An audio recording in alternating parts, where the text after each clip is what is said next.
చేసుకుంటే ఏమొస్తుంది? దగ్గరికెళ్ళి పెద్దమ్మ చెవిలో జోరికలాగా ఊదితే చాలు, ఇంక పెద్దమ్మ మన దారికొచ్చేస్తుంది. పదవిందా.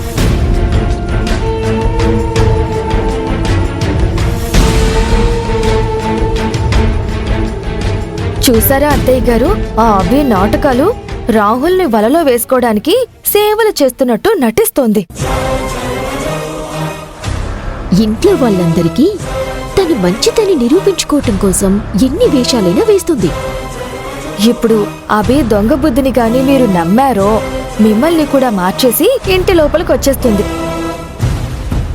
ఇప్పటికే పెదనాన్నని, రాహుల్ని, మా ఆయన్ని తను గుప్పెట్లు పెట్టుకొని తనకి సపోర్టుగా మాట్లాడేలా చేసుకుంది. మీరింకా ఆలస్యం చేయకండి అత్తయ్య గారు. ఆ అభి అందర్నీ వశం చేసుకునేలోపు తేరుకోండి. నెత్తికెక్కి నాట్యం చేసేలోపు బయటికి పంపించే ప్రయత్నం చెయ్యండి. లేదంటే ఆ అభి ఇంట్లోకొచ్చి మనల్ని గెంటేసినా గెంటేస్తోంది.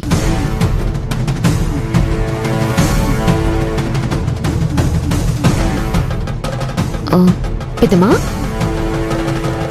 మేమేం చెప్తున్నామో వినిపిస్తుందా? ఏమైనా అర్థం అవుతుందా?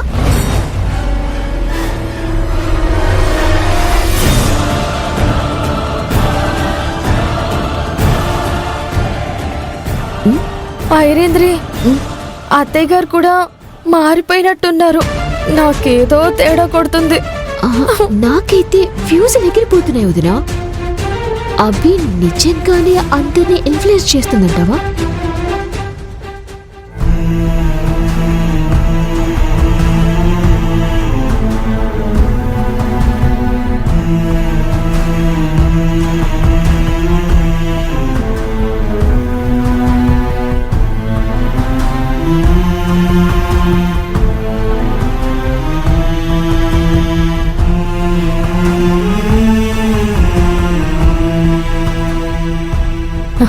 ఇప్పటికే ఈ అభికి ఇంట్లో అందరి సపోర్టు వచ్చేసింది.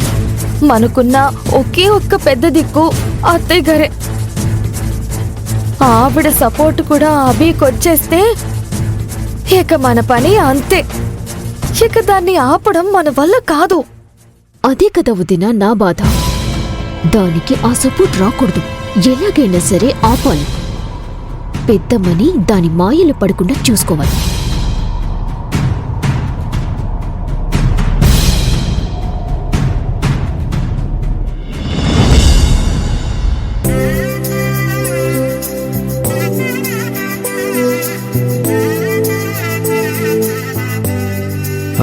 అభి, చెప్పండి రాహుల్ బాబు. నీ